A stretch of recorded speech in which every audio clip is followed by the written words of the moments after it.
Hello friends, UGC net knowledge point में आप सभी का स्वागत है। हम कर रहे हैं UGC net paper 2 public administration के परिशिष्ट जो है एम लक्ष्मीकांत की बुक में से। आइए स्टार्ट करते हैं। चैनल पर नए हैं तो चैनल को जरूर सब्सक्राइब करें, लाइक एंड शेयर करें। आज हम करेंगे सरकारिया आयोग की सिफारिशें। 1983 में केंद्र सरकार ने सर्वोच्च न्यायालय के लिए सेवानिवृत्त न्यायाधीश R.S. सरकारिया की अध्यक्षता में केंद्र राज्य संबंधों पर एक आयोग का गठन किया। कब किया था? 1983 में। आयोग को केंद्र एवं राज्यों के बीच सभी क्षेत्रों में मौजूदा व्यवस्थाओं की कार्यप्रणाली का परीक्षण एवं मूल्यांकन करने को कहा गया तथा आयोग को इस संबंध में उपयुक्त बदलावों एवं उपायों की सिफारिशें करनी थी। आयोग ने अपनी रिपोर्ट अक्टूबर 1987 में प्रस्तुत की तथा इसका संक्षेपांश जनवरी 1988 में आधिकारिक रूप से प्रकाशित किया गया। आयोग ने संरचनात्मक बदलावों का समर्थन नहीं किया था और संस्थाओं से जुड़े मौजूदा संवैधानिक प्रावधानों एवं सिद्धांतों को आधारभूत रूप से सुदृढ़ माना था, किंतु आयोग ने कार्यात्मक पहलुओं में बदलाव की जरूरतों पर बल दिया था।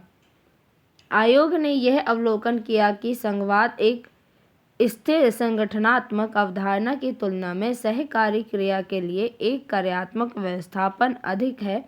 आयोग ने केंद्र की शक्तियों में कटौती की मांगों को पूर्णतः अस्वीकृत कर दिया और कहा कि मजबूत केंद्र राष्ट्रीय एकता और अखंडता की सुरक्षा के लिए अनिवार्य है, क्योंकि इसे राज्य निकाय में मौजूदा विघटनकारी प्रवृत्तियों के द्वारा चुनौती दी जा रही है। फिर भी आयोग ने शक्तियों के केंद्रीकरण के साथ शक्तिशाली केंद्र को समीकृत नहीं किया था। आयोग ने पाया कि अति केंद्रण के कारण केंद्र पर रक्तदाब और परिधि पर रक्ताल्पता की स्थिति पैदा हो जाएगी।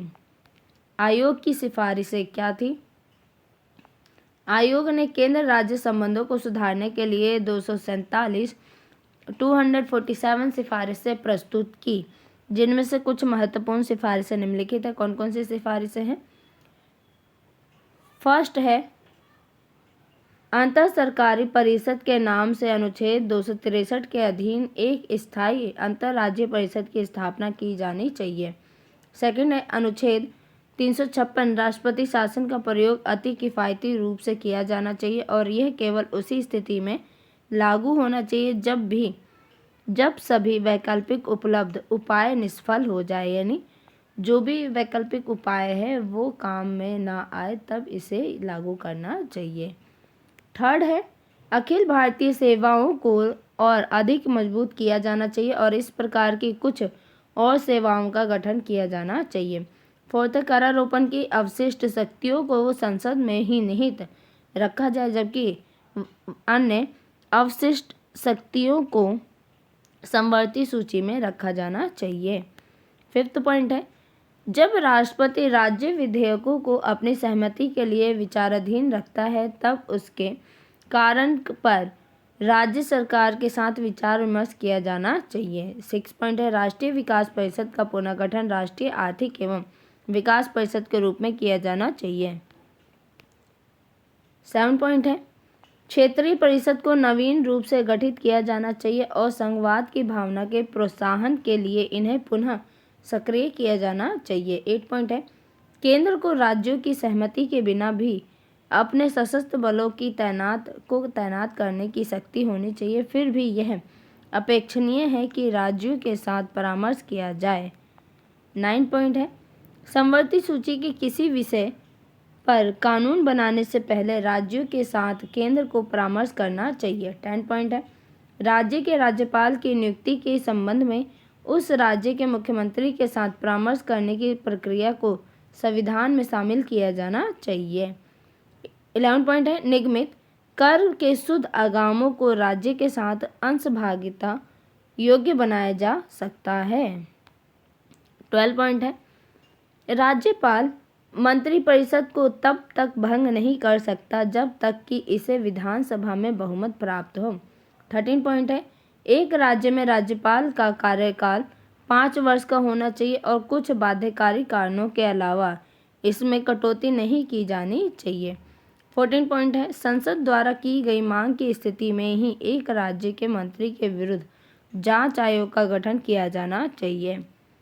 15 पॉइंट है, आय पर अधिशुल्क को केंद्र के द्वारा वसूल नहीं किया जाना चाहिए और ऐसे केवल एक विशिष्ट उद्देश्य के लिए अपवाद के रूप में ही एक सीमित अवधि के लिए किया जा सकता है।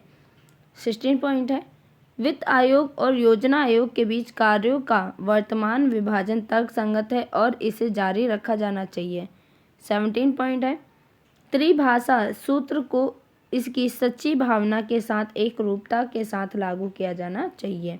18 पॉइंट है, रेडियो और टेलीविज़न को कोई स्वायत्तता नहीं मिलनी चाहिए किंतु उनके क्रियाकलापों का विकेंद्रीकरण होना चाहिए।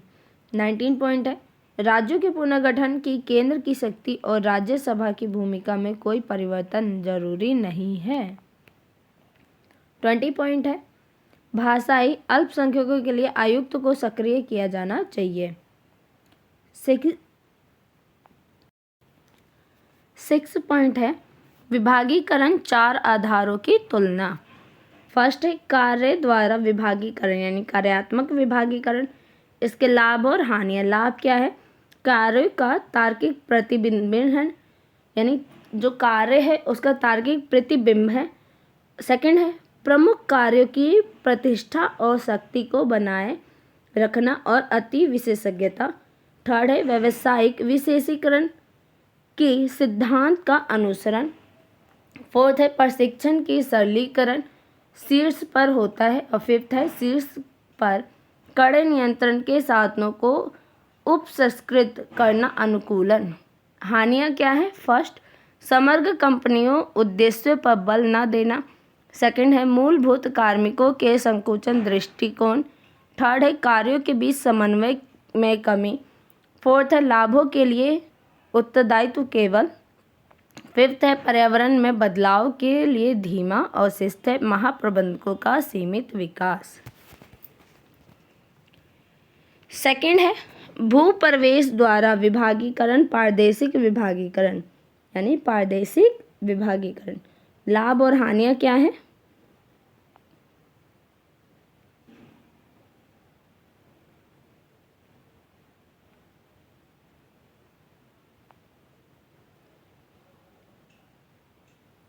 लाभ है फर्स्ट निम्न स्तर पर उत्तरदायित्व को सौंपना। सेकंड है स्थानीय बाजारों एवं समस्याओं पर जोर देना। थर्ड है एक क्षेत्र में समन्वय को सुधारना। फोर्थ है स्थानीय कार्यकलापों की अर्थव्यवस्था का लाभ लेना। और फिफ्थ है स्थानीय हितों के लिए के साथ बेहतर संवाद। और सिक्स्थ है महाप्रबंधकों के लिए प्रशिक्षण का उपसंस्कृत करना। हानियाँ क्या है, फर्स्ट महाप्रबंध योग्यताओं के साथ अधिक व्यक्तियों की आवश्यकता।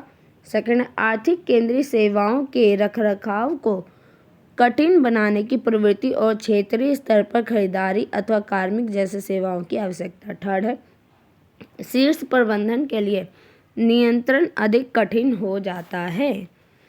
थर्ड है उपभोक्ता समूह द्वारा विभागीकरण उपभोक्ता विभागीकरण। लाभ क्या है इसके, फर्स्ट है उपभोक्ता जागरूकता पर ध्यान केंद्रित करने के प्रोत्साहन। सेकंड है उपभोक्ता को ये अनुभव कराना कि उनके पास एक समझदार आपूर्तिकर्ता है। थर्ड है उपभोक्ता क्षेत्र में विशेषज्ञता का विकास। हानियाँ क्या हैं इसकी, फर्स्ट है प्रतिस्पर्धी उपभोक्ता मांगों के बीच क्रियाकलापों के समन्वय में कठिनाई। सेकंड है उपभोक्ता समस्याओं में विशेषज्ञ प्रबंधकों एवं कर्मचारियों की आवश्यकता। थर्ड है उपभोक्ता समूह सदैव स्पष्ट रूप से परिभाषित नहीं होते, उदाहरण के रूप में बड़ी निगमित फर्म बनाम अथवा निगमित व्यापार। फोर्थ पॉइंट है उत्पाद द्वारा विभागीकरण यानी उत्पाद विभागीकरण। इसके लाभ और हानियाँ क्या है, लाभ है फर्स्ट उत्पाद रेखा पर ध्यान देना। सेकंड है विशेषीकृत पूंजी सुविधाओं कौशल एवं ज्ञान के प्रोत्साहन को प्रयोग को प्रोत्साहन देना। थर्ड है उत्पादों एवं सेवाओं की विविधता एवं वृद्धि का मार्ग प्रशस्त करना। फोर्थ है कार्यात्मक गतिविधियों के समन्वय में सुधार। फिफ्थ है संभाग स्तर पर लाभों के लिए उत्तरदायित्व निर्धारण। और सिक्स्थ महाप्रबंधकों के लिए मापनीय प्रशिक्षण आधार को सुसज्जित करना। हानियाँ क्या हैं इसकी? फर्स्ट, महाप्रबंधक योग्यता वाले अधिक व्यक्तियों की जरूरत। सेकंड है आर्थिक केंद्रीय सेवाओं के रखरखाव में कठिनाई। थर्ड है शीर्ष प्रबंधन नियंत्रण की समस्या में वृद्धि। अधात्री संगठन।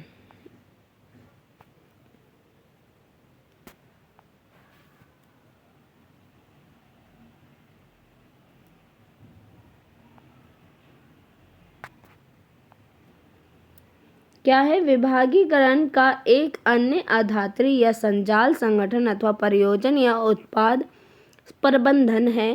फिर भी विशुद्ध परियोजना प्रबंधन एक संजाल या अधात्री का सूचक हो यह आवश्यक नहीं है। संजाल संगठन का सार तत्व एक ही संगठनात्मक संरचना के भीतर विभागीकरण का उत्पाद प्रतिरूप या परियोजना तथा कार्यात्मक संयोजन होता है। संजाल संगठन, इसके लाभ और हानि क्या है? अंतिम परिणामों की ओर अभिमुख लाभ है इसके। सेकंड है पेशेवर पहचान को बनाए रखा जाता है। थर्ड है सटीक रूप से परिभाषित उत्पाद लाभ उत्तरदायित्व। हानियाँ क्या है इसकी? फर्स्ट है संगठनात्मक सत्ता में संघर्ष को मौजूदगी देता है। सेकंड है नियंत्रण में अनैक्य की संभावना बढ़ाता है। थर्ड है मानवीय संबंधों में प्रभावी एवं प्रबंधक की आवश्यकता को लाता है। नेक्स्ट 7वां पॉइंट जो है अभिप्रेरण 3 पूर्ववर्ती मॉडलों की तुलना में। अभिप्रेरण में परंपरागत मॉडल जो किसने दिया है? फ्रेडरिक टेलर ने। मानवीय संबंध मॉडल किसने दिया है? अल्टन मेयो ने। और मानव संसाधन मॉडल किसने दिया है? डगलस मैकग्रेगर ने। तो क्या कह रहे हैं? फर्स्ट पॉइंट है फ्रेडरिक टेलर के अनुसार अधिकांश लोगों के लिए कार्य अंतर्निहित रूप से अरुचिकर होता है। सेकंड पॉइंट है इनका कार्य की तुलना में कार्य को करने में होने वाला अर्जन महत्वपूर्ण है। अल्टन मेयो कहते हैं फर्स्ट पॉइंट लोग स्वयं को अपनी उपयोगी और महत्वपूर्ण अनुभव करना चाहते हैं। और सेकंड पॉइंट है लोग व्यक्ति के रूप में अपनी पहचान एवं मान्यता चाहते हैं। डगलस मैकग्रेगर के अनुसार कार्य अंतर्निहित रूप से अरुचिपूर्ण नहीं होता। लोग उन अर्थपूर्ण लक्ष्यों में योगदान करना चाहते हैं जिन्हें स्थापित करने में उन्होंने सहायता की थी। सेकंड पॉइंट है इनका अधिकांश व्यक्ति अपने वर्तमान कार्य अपेक्षा की तुलना में कहीं अधिक रचनात्मक स्व निर्देशन एवं स्व नियंत्रण दर्शा सकते हैं।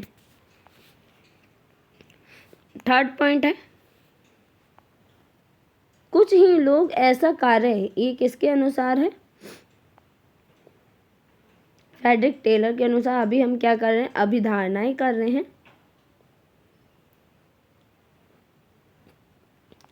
कुछ ही लोग ऐसा कार्य करना चाहते हैं या कर सकते हैं जिनमें रचनात्मक स्वनियंत्रण और स्वनिर्देशन की आवश्यकता है। थर्ड पॉइंट इनका भी है लोगों को कार्य के लिए अभिप्रेरित करने में धन की अपेक्षा ये जरूरत अधिक महत्वपूर्ण होती है। नीतियाँ क्या है इनकी? फर्स्ट है प्रबंधन की गहन अभिवीक्षण करना चाहिए और अधीनस्थों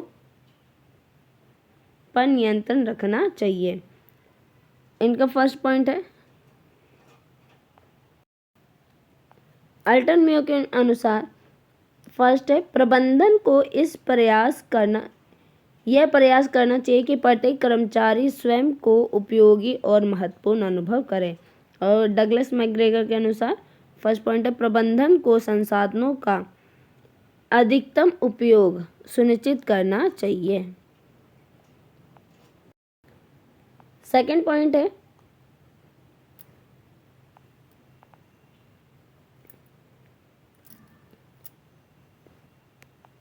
टेलर के अनुसार उसी कार्य को सरल, दोहराव युक्त और आसानी से सीखी जाने वाली क्रियाओं के रूप में विभाजित करना चाहिए। थर्ड पॉइंट है, उसे विस्तृत कार्य दिनचर्या और प्रक्रिया निर्धारित करनी चाहिए तथा उन्हें दृढ़तापूर्वक लागू करना चाहिए।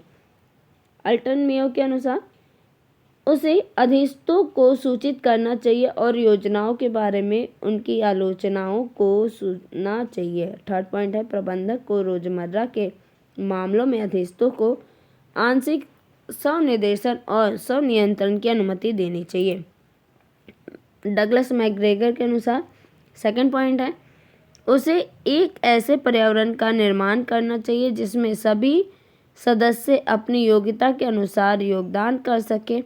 थर्ड पॉइंट है, उसे महत्वपूर्ण मामलों में पूर्ण भागीदारी को प्रोत्साहित करना चाहिए और निरंतर इस रूप से अधीनस्थों के स्वनिर्देशन और स्वनियंत्रण का दायरा बढ़ाना चाहिए। अपेक्षाएं क्या है? अपेक्षाएं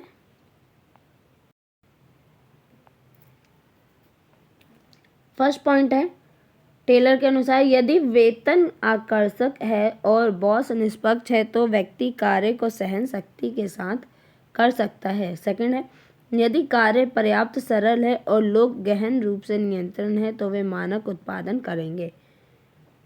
अल्टन मेयो के अनुसार अधीनस्थों के साथ सूचना, भागीदारी और उन्हें रोजमर्रा के निर्णयों में शामिल करके उनकी मूलभूत जरूरतों को पूरा किया जा सकता है और उन्हें महत्वपूर्ण होने का एहसास कराया जा सकता है। सेकंड पॉइंट है, इन जरूरतों को पूरा करने पर उनका नैतिक बल बढ़ेगा और औपचारिक सत्ता के प्रति उनका प्रतिरोध घटेगा और इस प्रकार अधीनस्थ इच्छापूर्वक सहयोग करेंगे। थर्ड पॉइंट है, अधीनस्थों का प्रभाव स्वनिर्देशन एवं स्वनियंत्रण का दायरा बढ़ाकर कार्यचालन क्षमता में प्रत्यक्ष सुधार लाया जा सकता है। थर्ड पॉइंट है, कार्य संतुष्टि अधीनस्थों के एक उप उत्पाद के रूप में सुधर सकती है और उनके संसाधनों का पूर्ण उपयोग हो सकता है।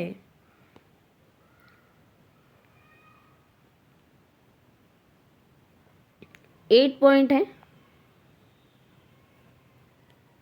लोक सेवाओं के लिए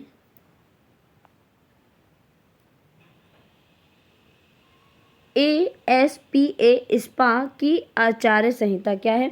American society for public administration. क्या फुल फॉर्म है ASPA की? American society for public administration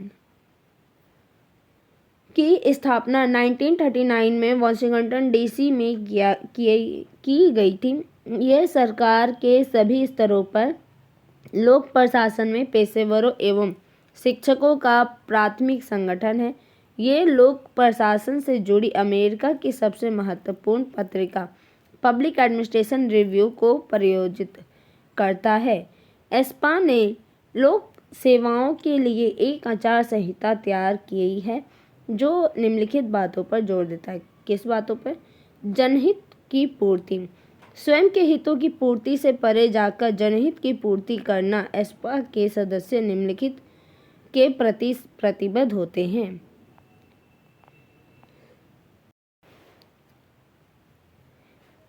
जनहित को प्रोत्साहन देने के लिए विवेकपूर्ण प्राधिकार को लागू करना चाहिए। सेकंड पॉइंट है, सभी प्रकार के भेदभाव और निरुत्साहन का विरोध करना और सकारात्मक कार्यवाही को प्रोत्साहित करना है। थर्ड है, जन क्रियाकलापों को जानने के जनता के अधिकार की पहचान एवं उसका समर्थन करना है। फोर्थ पॉइंट है, नागरिकों को नीति निर्णय निर्माण की प्रक्रिया में शामिल करना। फिफ्थ है, दया, परोपकार, निष्पक्षता और आशावाद को प्रोत्साहित करना। सिक्स पॉइंट है, जनता के साथ उन तरीकों से प्रतिक्रिया करना जो कि पूर्ण, स्पष्ट और समझने में आसान हो। सरकार के साथ आदान प्रदान में नागरिकों की सहायता करना। 8 पॉइंट है, ऐसे निर्णयों के लिए तैयार करना जो कि लोकप्रिय नहीं हो सकते हैं। संविधान का कानून का आदर। उन सहकारी संविधानों और कानूनों का आदर, समर्थन और अध्ययन करना जो कि सार्वजनिक अभिकरणों, कर्मचारियों और सभी नागरिक के उत्तरदायित्व को परिभाषित करते हैं। इस्पा सदस्य निम्नलिखित प्रतिबद्धता व्यक्त करते हैं। फर्स्ट है अपनी पेशेवर भूमिका के सापेक्ष कानून एवं विनियमों को समझना एवं लागू करना। सेकंड पॉइंट है उन कानूनों एवं नीतियों को सुधारने एवं बदलने के लिए कार्य करना जो कि प्रति उत्पादक या निष्पक्ष होते हैं। थर्ड है गैर कानूनी भेदभाव को समाप्त करना। फोर्थ है सुदृढ़ व्यक्ति एवं प्रबंधन नियंत्रणों की स्थापना तथा लेखा परीक्षण एवं जांच परक गतिविधियों के माध्यम से सार्वजनिक निधि के कुप्रबंधन के सभी रूपों को रोकना।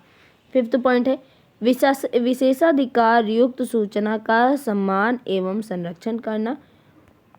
सिक्स पॉइंट है सरकार में वैधानिक असहमति व्यक्त करने वाली गतिविधियों को प्रोत्साहित करना तथा सार्वजनिक कर्मचारियों के सूचना अधिकार का संरक्षण करना। 7 पॉइंट है समानता, निष्पक्षता, प्रतिनिधित्व, उत्तरदायित्व के संवैधानिक सिद्धांतों को प्रोत्साहित करना और नागरिकों के अधिकारों की रक्षा में अपेक्षित प्रतिक्रियाओं को बढ़ावा देना।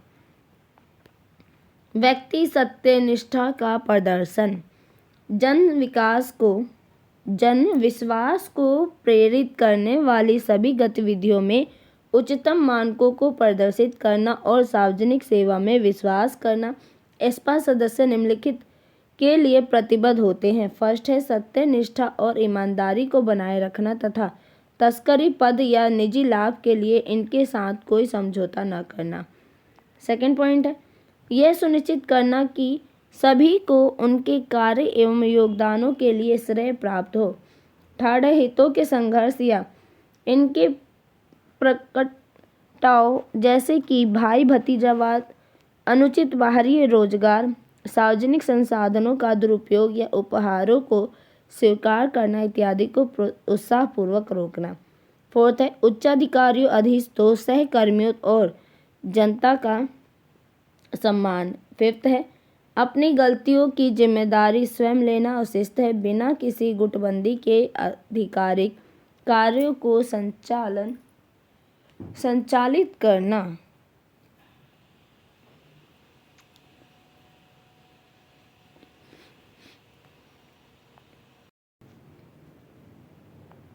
नैतिकता संगठनों को बढ़ावा देना। जनता की सेवा करने में नैतिकता, कार्यक्षमता और प्रभाविकता को लागू करने के लिए संगठनात्मक क्षमताओं को मजबूत बनाना। इस्पा के सदस्य इस संबंध में निम्नलिखित प्रतिबद्धताएं दर्शाते हैं।